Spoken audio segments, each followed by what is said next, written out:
This is a short SpecView Tech Tips video on format modifiers as part of variable substitutions. So, there has been for quite a while, a function for writing a line to a file or printer, and more recently there's been the capability to write text to another text string, which has been useful for possibly converting things from one thing to another. So, as an example, it's easier to show than to whiffle on. So this is basically going to copy the number into a piece of text. That's described in the manual. Let's put the text and the number on the screen. Save, run. So the number's 4, I'm going to press copy. You get 4.0 in the text string, which is great. However, this starts to fail when you're dealing with things like vacuums. So here's a very small vacuum which shows up as 0.0, and in the dynamic attributes of this variable you can specify that this particular piece of text is to be displayed as, for example, 4 decimal places in scientific notation. Now this only applies to that particular piece of text, and to show that I can put the number on the screen again, and when we look at it, here's the number that I typed in, 0.0001, and here it is in scientific notation, so that it's the same number on the screen twice, once in a useless format because you can't see small numbers, once in a useful format. Just to prove it, let's type in 1000. So 1000 obviously shows up correctly, and the scientific version 1 times 10 to the plus 3. So let's go back to the very small, because that's what the vacuums tend to be. So when we do this copy from number to text, which of these two formats will it use? Well, it could be any of them, but actually it's just the first one, the 0 decimal places thing, so this is fairly useless. So now in SpecView 3.1.265 and above we can have format modifiers which modify the format of the thing just in front of it. Again, easier to show than to explain. So here's the thing that we want, and we want to use a format modifier to change the way that this comes out. And a format modifier is a double hash, or in America a double pound, and then one of a number of different formats. So in this case I'm going to say 3e and then another couple of hashes. Now the 3e means 3 decimal places in exponential format or scientific notation. So let's see what happens now. Save, run, and I copy the number. It's got 3 decimal places and exponential format. So if we type in 0.001234, here it is on the screen in 4 decimal places scientific notation, and when I press this button the value's copied into here, 3 decimal places.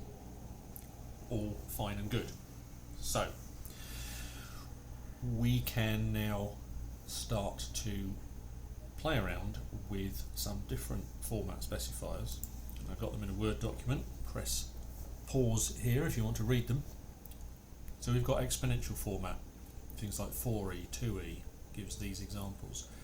We've got S for signed numbers. So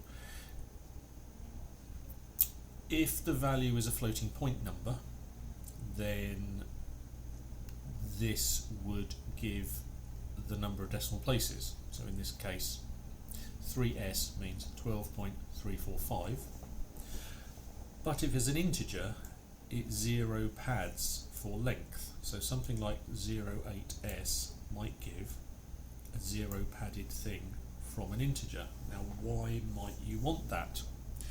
So let's go and have a look at that in operation. So I happen to have an integer that's called job number.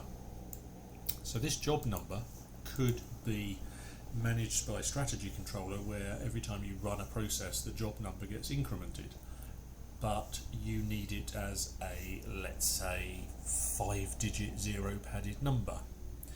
So we could go in here and make it 5s, except it's not number 1, it is now job number. Okay, save, run. When I click the button, it's 5 digits, except that the job number's a bit silly. So if we put in 123 as the job number, so we've got to job 123 of the day. Now it's in a field width of 5 with leading zeros. So this is useful when we are starting to make file names of CSV files as output after the run.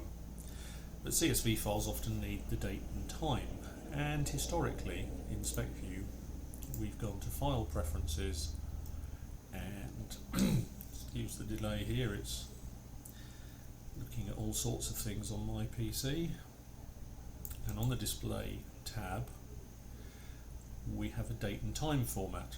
Now historically we've had to replace the usual colon with a dot so that when the date and time is converted into a piece of text it doesn't have colons in it. In fact this one does have colons in it. It's got a colon and a dot, so this is not going to work. So let's see why that's not going to work. So suppose I was going to construct a file name based on my job number and another number, let's say, and make a file number out of it. So I've got a date and time. In fact, I could also use SpecView's date and time up here, or the date and time I've got here. I'm putting these numbers on the screen just so that you can see them. They don't necessarily have to be on the screen. So I'm going to I'm going to call this make file name, and we're going to make the file name based on the date and time. So let's start off with that to start with, and you'll see why it's not going to work properly. So save, run. When we make the file name, we've got a colon in it, and Windows doesn't like colons because C colon or D colon. So you can't have colons in the date string. Also this date string's got the dates in the wrong place, and we don't really need seconds and blah blah blah blah blah. So it would be better if we could modify the date format without changing it globally. So let's see how that works. So one of the format modifiers for dates, do a double hash, is, and this is described in the SpecView help. So if I go for the help, and if I just search for, the quick way is to search for the word month, because date and time formatting comes up, and here are a list of the things that we can use for date and time formatting. Now this is the list, this is the same list as, so I just cancel out of this for a second, this is the same list as in file preferences. I should have done this last time. Not such a quick video, is it now? File preferences display. All of these percents and things are described in this help, but it is also how the format specifier works for a date. So if we go back in here, so we're going to do date and time, format modifier. Let's move that variables list out of the way.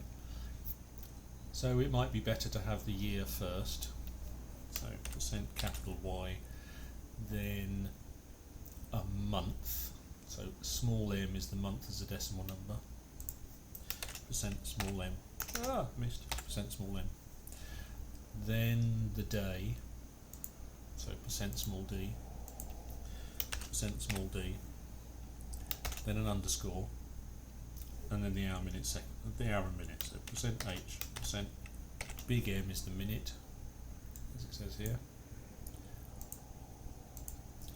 and that's good for the date modifier.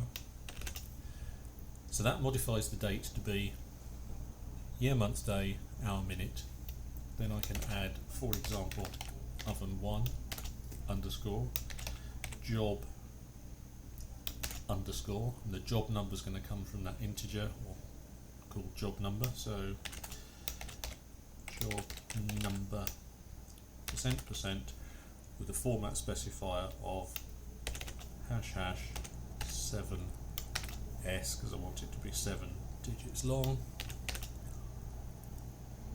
with another couple of hashes. So we've got here the date and time specified as I want it in this particular file name, not globally. Then just some text underscore oven1 underscore job underscore, and then the job number. Don't actually need a 0 padded, 7 digits long. Okay, let's get rid of this help. It's way too big on the screen. Move this variables list over here. Save, run. And when I click make file name, it now goes 2025 November 17th underscore 11:49. That's the time right now. Underscore oven1 underscore job underscore 7-digit thing. Previously, to make this date and time and 0 padded thing as a file name would have taken many strategy controller math functions with all sorts of things to pick the date and time out of whatever format is up here, or the global date and time displayed everywhere would be overridden everywhere, which doesn't particularly help. Now you can specify whatever you want and do it in one strategy action, or indeed a button, just like that.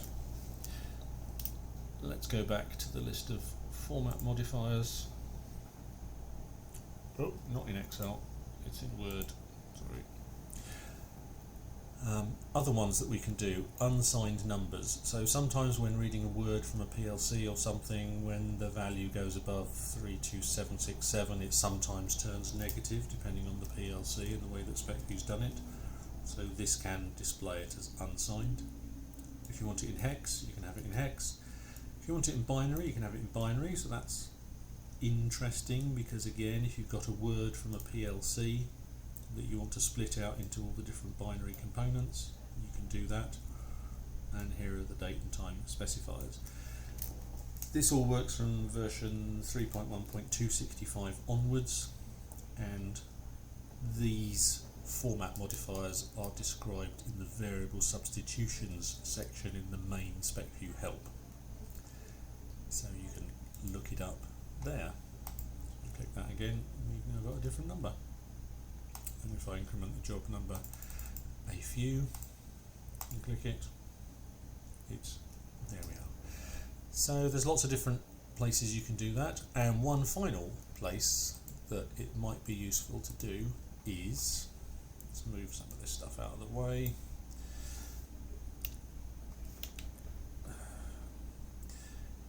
On automatic chart notes, it's not been possible to show the proper number if it's a vacuum. So I'm just going to put this bool on the screen, and I'm going to create a trend chart.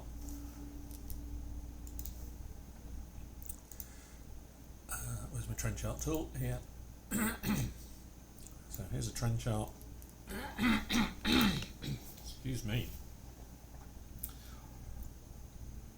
For some reason my computer is running really slowly.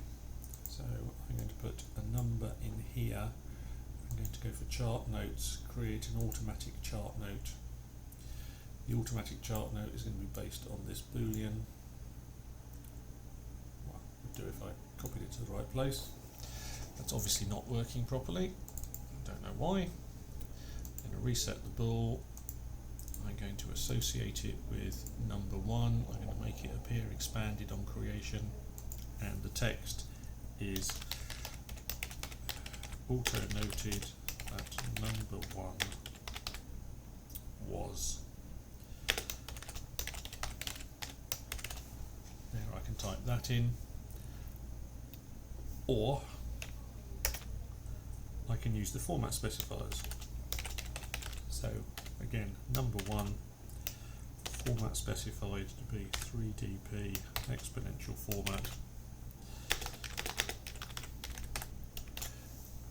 So this is just a silly example.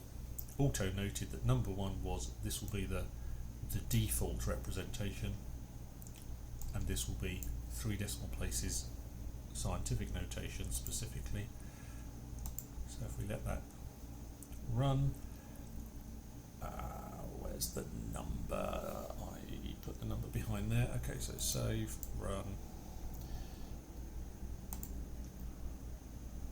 Here's the number. Oh, the number is already very small. Oh, there it is. So the auto chart note, previously you would only have ever seen 0.0, now you can see 1.234 times 10 to the minus 3 as a vacuum. So chart notes now have the ability to display vacuums. Very good. Have fun.